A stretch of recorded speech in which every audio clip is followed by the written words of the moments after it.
Assalamualaikum warahmatullahi wabarakatuh.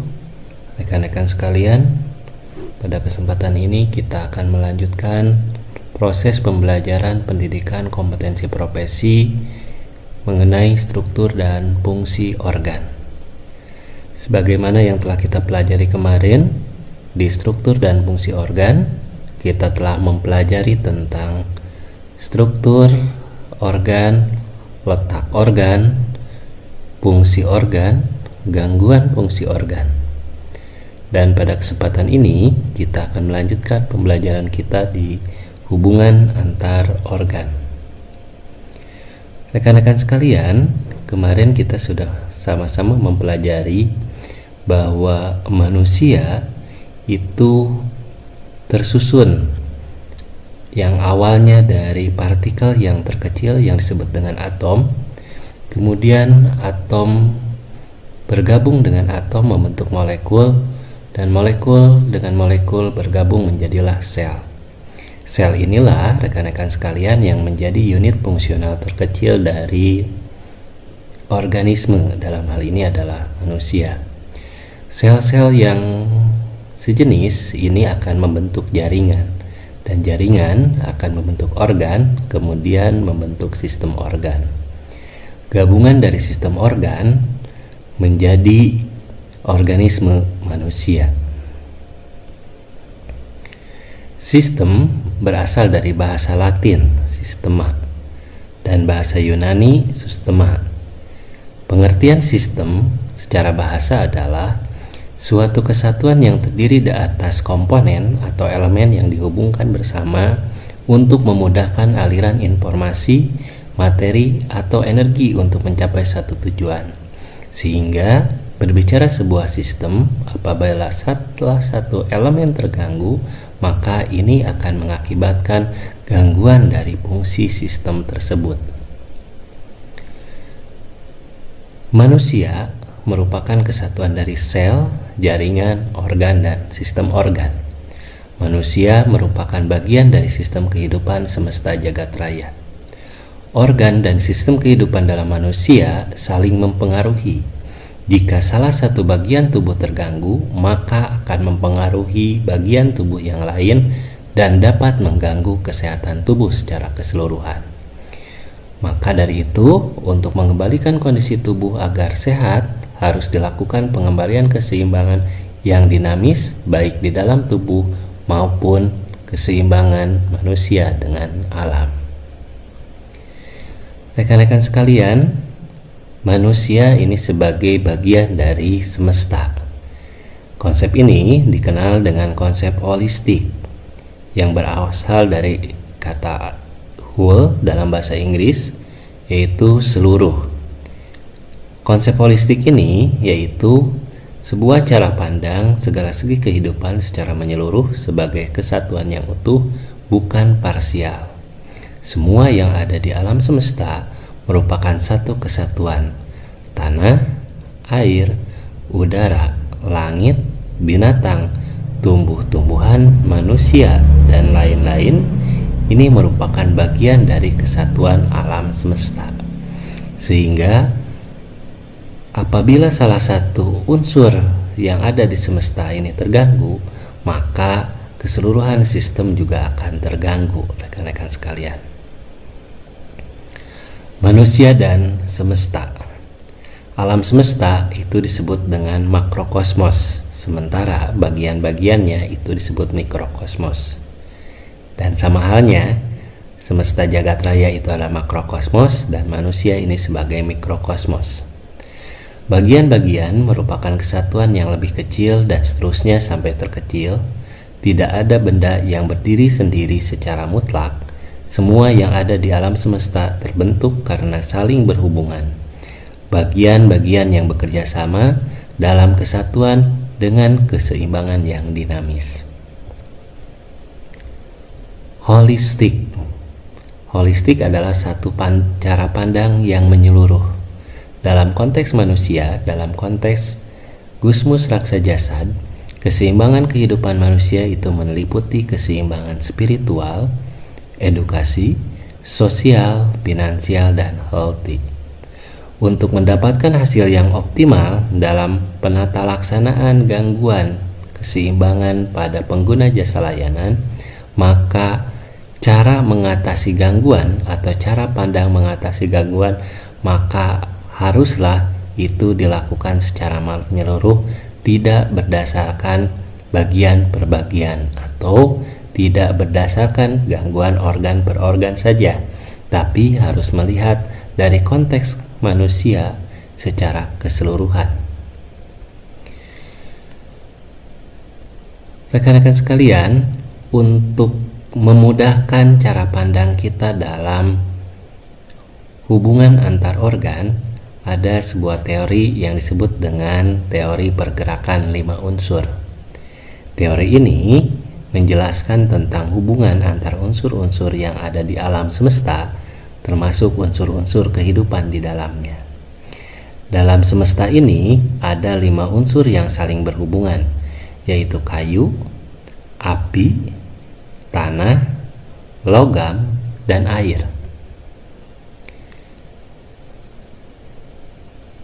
Hubungan tersebut antara kayu, api, tanah, logam, dan air ini ada yang disebut dengan hubungan fisiologis, atau disebut juga hubungan fisiologis ini yaitu sebagai siklus produktif, di mana di dalamnya satu unsur dengan unsur lainnya saling mempengaruhi secara positif atau saling membangun. Siklus positif ini, siklus produktif ini merupakan siklus yang saling menghidupkan atau siklus saling mendukung, yaitu kayu menghidupi api, api menghidupi tanah, tanah menghidupi logam, logam menghidupi air.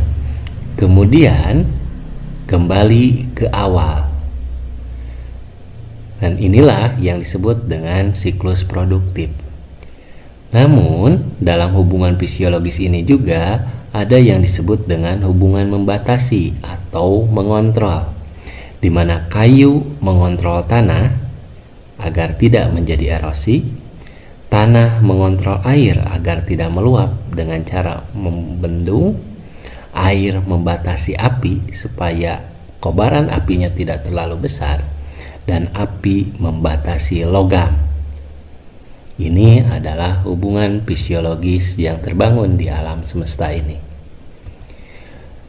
Hubungan fisiologis dalam kontekstual manusia, unsur kayu ini diwakili oleh liver dan kandung empedu. Untuk api itu adalah jantung dan usus kecil. Untuk tanah itu limpa dan lambung. Untuk logam itu paru-paru dan usus besar. Untuk ginjal itu adalah kandung. Untuk air itu adalah ginjal dan kandung kemih.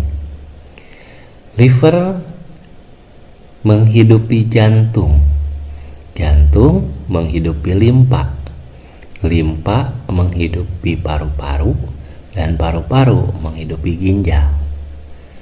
Liver juga mengontrol terhadap limpa, limpa mengontrol terhadap ginjal, ginjal mengontrol terhadap jantung, dan jantung mengontrol terhadap logam. Logam atau paru-paru ini dia mengontrol terhadap liver. Itulah hubungan fisiologis. Dalam hubungan 5 unsur ini juga terdapat yang disebut dengan hubungan patologi atau hubungan merusak, atau juga disebut dengan hubungan merugikan. Ini disebut sebagai siklus destruktif, yaitu suatu siklus di mana setiap elemen merusak elemen yang lainnya. Yang dalam istilah lainnya ini disebut dengan hubungan menindas atau menghina. Penjelasannya sebagai berikut, rekan-rekan. Kayu merusak tanah. Jadi apabila kayunya sedikit, apabila kayunya banyak ditebangi, maka tanah bisa menjadi longsor. Tapi kayu juga ini bisa dirusak oleh logam. Kayu itu bisa ditebang oleh golok, oleh gergaji, dan lain-lain yang terbuat dari logam. Api merusak logam. ya. Api merusak logam. Logam sebagaimana kuatnya apabila dibakar di api maka akan meleleh. Tapi api juga ini dirusak air. Sehebat apapun api yang membara, begitu disiram dengan air dia akan padam. Tanah merusak air. Air yang jernih begitu ada longsor maka airnya itu akan berubah menjadi kotor. Tapi tanah juga ini dirusak oleh kayu, ya. Tanah juga dirusak oleh kayu. Logam dirusak oleh api, tapi logam sendiri ini bisa merusak kayu. Ya, logam ini juga bisa dirusak sama kayu. Air merusak api, tapi air juga dirusak oleh tanah. Ini yang disebut dengan hubungan patologi atau hubungan menindas dan menghina. Nah, dalam kontekstual kehidupan organ dalam tubuh manusia, ini gangguan pada liver ini bisa berkomplikasi. Kalau istilah gangguannya itu adalah komplikasi atau gangguan pada liver ini bisa juga mengganggu terhadap limpa dan lambung. Gangguan limpa dan lambung ini dapat mengganggu dari fungsi ginjal dan kandung kemih. Gangguan pada ginjal dan kandung kemih bisa berpengaruh terhadap fungsi dari jantung dan usus kecil. Gangguan pada jantung dan usus kecil dia akan berpengaruh atau juga akan ikut melemahkan terhadap organ paru-paru dan usus besar. Dan begitu pula paru-paru dan usus besar ini akan melemahkan terhadap liver dan kandung empedu. Dari sini, rekan-rekan sekalian, kita bisa melihat bahwa gangguan dari satu organ itu dapat berakibat pada gangguan pada organ lain. Nah, dalam pergerakan 5 unsur, rekan-rekan sekalian, unsur kayu itu diwakili oleh liver dan kandung empedu dengan warna itu adalah warna kuning. Nah, liver dan kandung empedu ini berhubungan luar diwakili oleh mata. Ya, ada gangguan liver dan kandung empedu. Kalau liver dan kandung empedunya terganggu, ini akan terlihat kuning ya pada sklera atau putih mata PJL. Dan ini berhubungan dalam dengan urat atau tendon. Orang yang terganggu livernya atau liver dan kandung empedunya lagi bermasalah lebih suka terhadap makanan yang berasa asam. Namun apabila rasa asam yang dikonsumsinya ini berlebih, ini akan melebahkan dari organ liver dan kandung empedu. Penyebab luarnya itu adalah angin, dan penyebab dalamnya itu adalah rasa jengkel dan dongkol, sehingga bisa mengeluarkan suara menjerit atau tiba-tiba ingin berteriak. Jadi kalau kita merasa tiba-tiba ingin berteriak, jengkel dan dongkol, berarti liver dan kandung empedunya ini lagi aktif. Dan untuk cairan ini bisa bermanifestasi pada air mata. Air matanya menjadi kering dan matanya menjadi sembab. Kemudian untuk unsur api ini secara simbol warnanya itu adalah merah. Nah, hubungan organnya yaitu jantung dan usus kecil, hubungan luarnya adalah lidah, dan hubungan dalamnya itu adalah pembuluh darah. Orang yang jantung dan usus kecilnya sedang terganggu biasanya lebih menyenangi rasa pahit karena pada saat itu lebih membutuhkan rasa pahit. Tapi apabila rasa pahit yang dikonsumsinya itu lebih tinggi atau sangat sering, ini justru juga akan merusak dari organ jantung dan usus kecil ini. Penyebab luarnya itu adalah udara panas ya rekan-rekan sekalian. Kemudian juga dari dalam ini, gangguan jantung dan usus kecil bisa diakibatkan dari gembira, sehingga timbul suara tertawa ya, tertawa tiba-tiba kita ingin tertawa gitu kan, seperti itu. Dan cairannya dimanifestasikan dengan keringat. Jadi untuk yang terganggu usus kecil dan jantungnya, ini akan dapat kita lihat dari keringat ya berlebih, terutama di telapak tangan dan di telapak kaki. Kemudian juga pipinya gitu kan, mukanya ini kemerahan ya, merah akibat dari vasodilatasi pembuluh darah. Kemudian untuk unsur tanah itu adalah limpa dan lambung, di mana hubungan luarnya itu adalah mulut, hubungan dalamnya otot, dan orang yang sedang terganggu lambung limpanya biasanya lebih menyukai rasa manis. Namun apabila rasa manis ini dikonsumsi berlebih, ini justru akan melembabkan dari organ limpa dan lambung. Nah, penyebabnya itu adalah luarnya itu adalah cuaca lembab. Cuaca lembab itu terjadi perubahan antara panas ya, antara kemarau dan musim penghujan, itu biasa jadinya cuacanya jadi lembab. Jadi kalau pada saat itu berarti kita sebagai terapis kita harus sudah bisa menyiapkan suplemen apa yang terbaik pada kondisi cuaca lembab ya, karena dominan itu akan banyak terganggu limpa dan lambungnya. Dan penyebab dalamnya untuk gangguan pada limpa lambung ini diakibatkan oleh rasa rindu ya yang mendalam ya, seperti orang yang lagi dalam bercinta.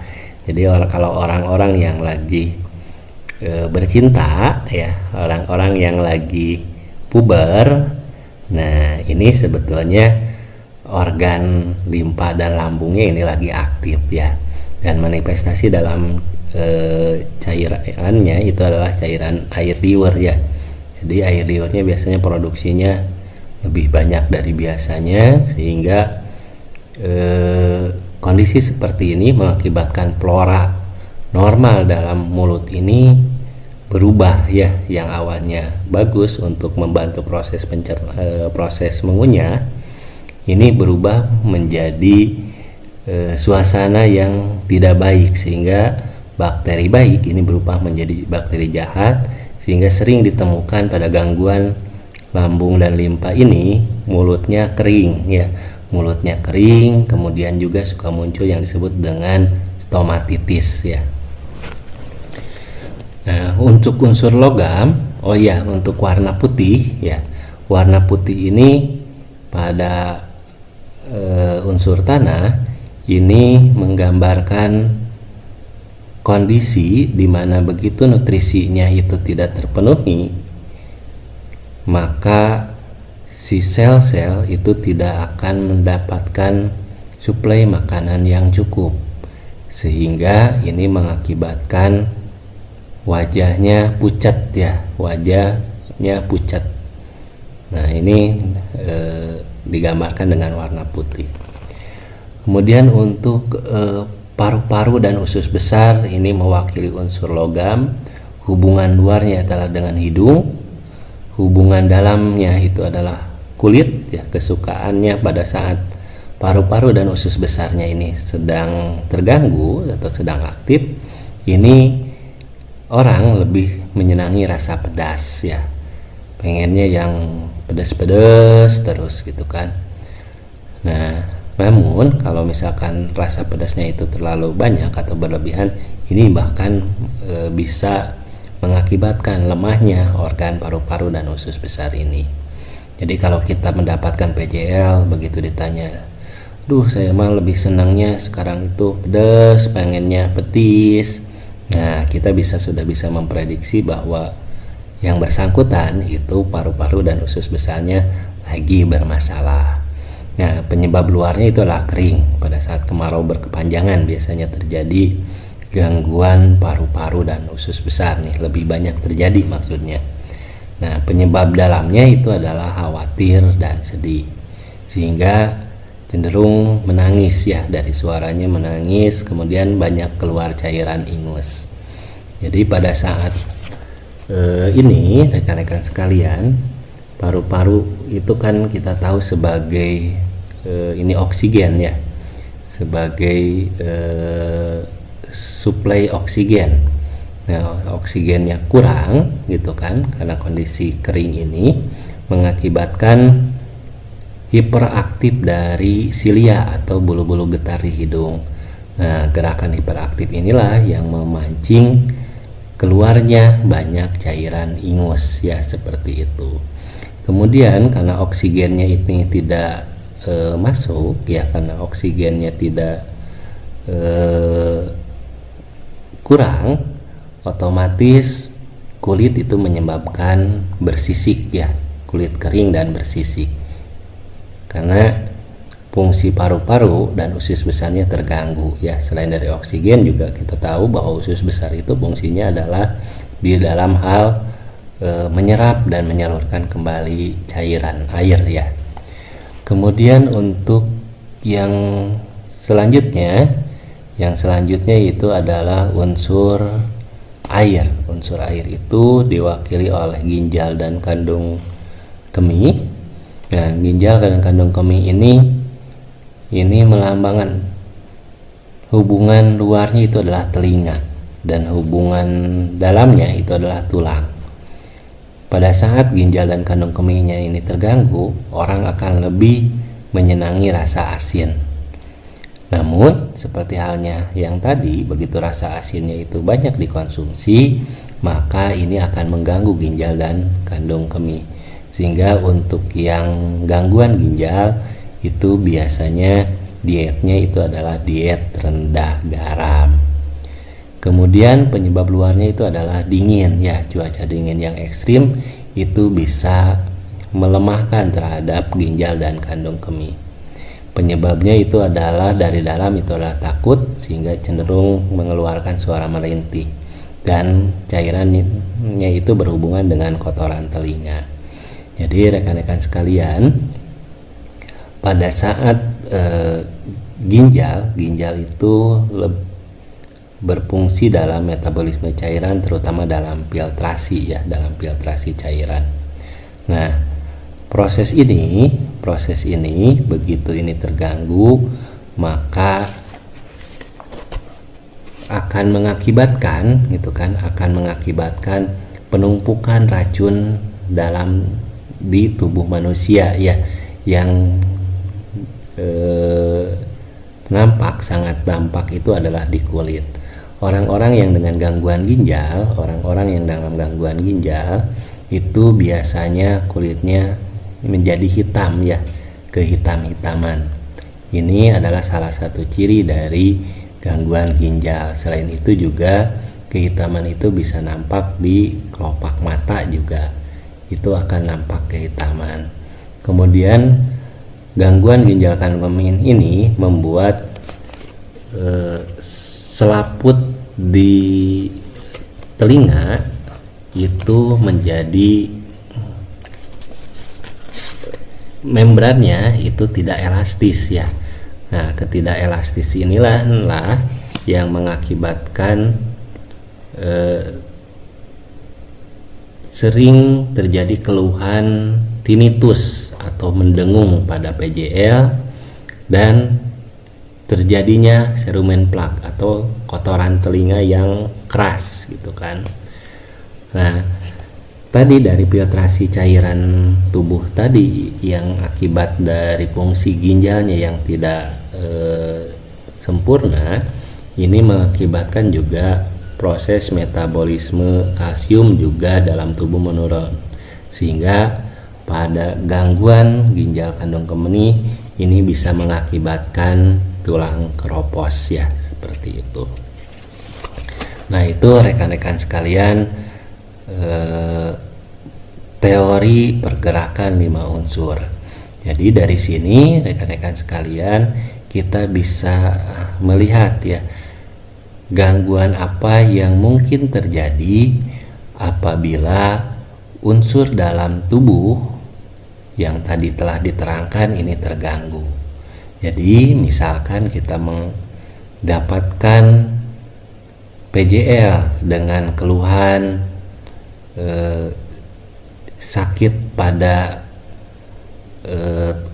urat-uratnya atau pada tendonnya gitu kan, lemah, letih, kemudian juga matanya putih matanya kekuning-kuningan, kemudian juga cenderung air matanya itu kering. Nah, ini kita bisa mengarahkan bahwa yang terganggunya itu adalah liver dan kandung empedunya, begitu yang lainnya.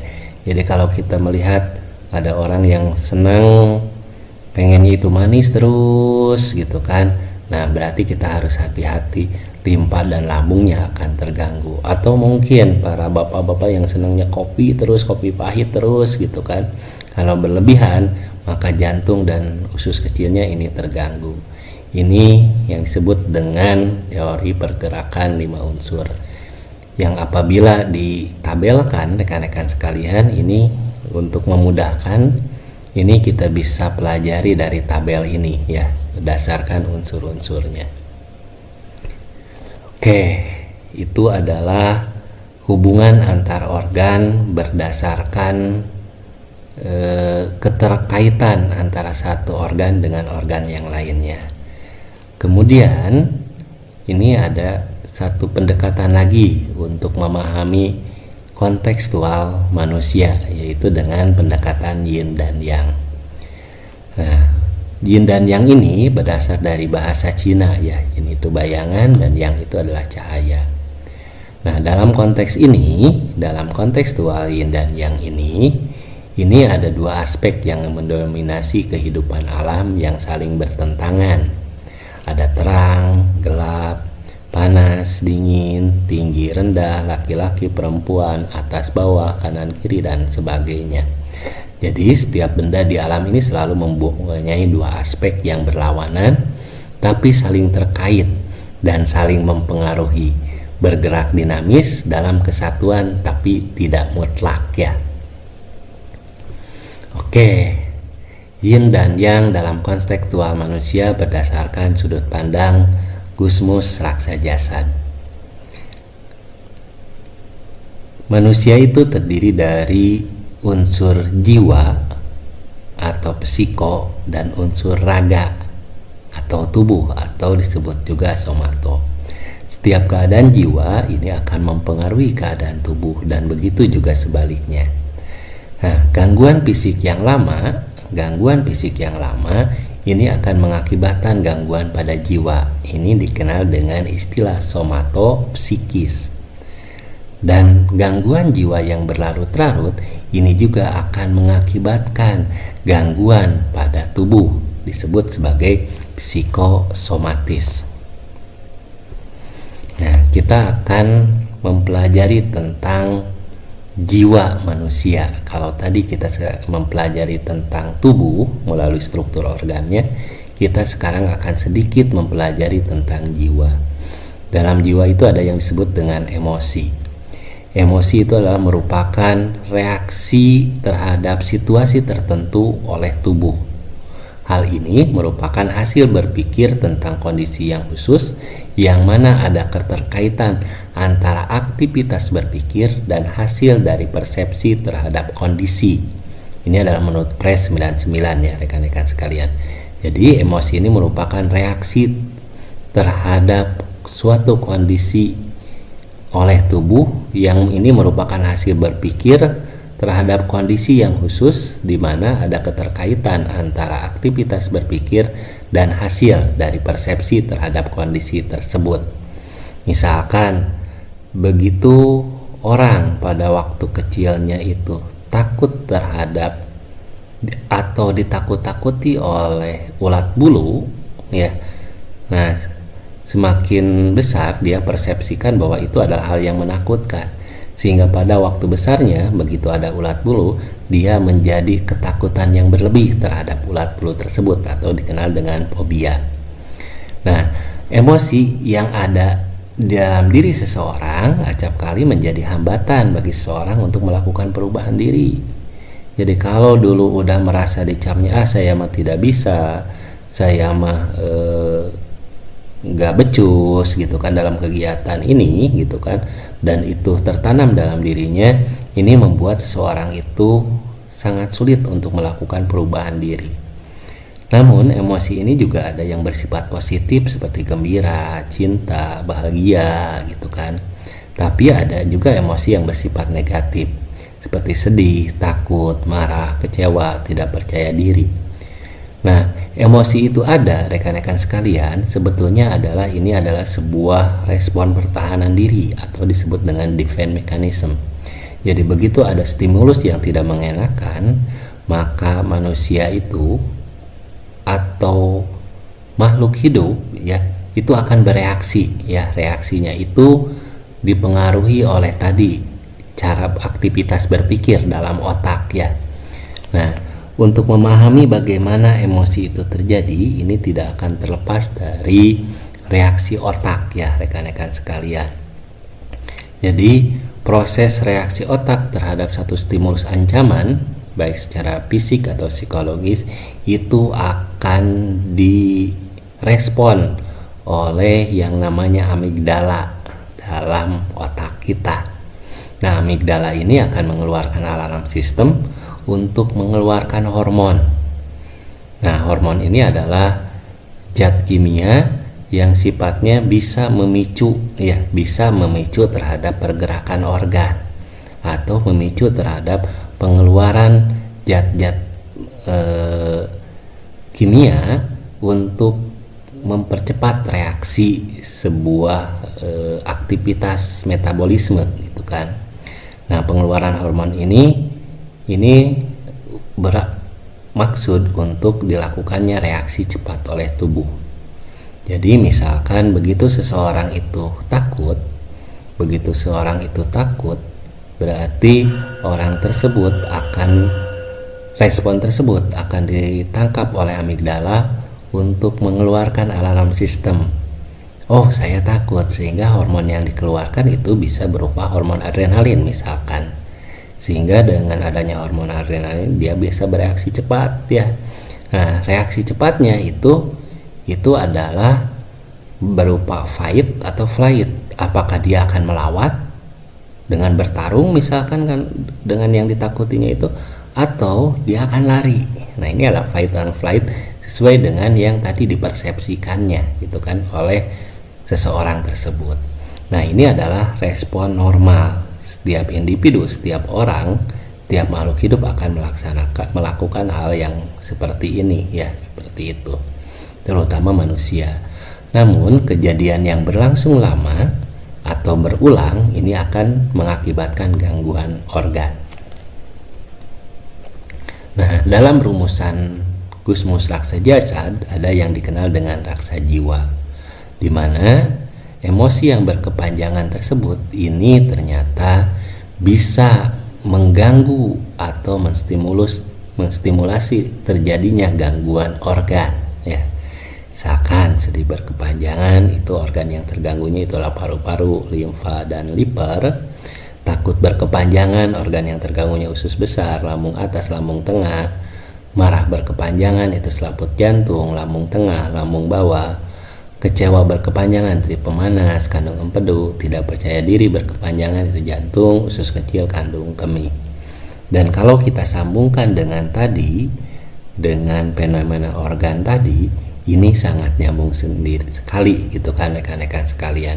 Bagaimana paru-paru itu bisa menindas ya unsur tanah, unsur kayu ini bisa menindas limpa sebagai unsur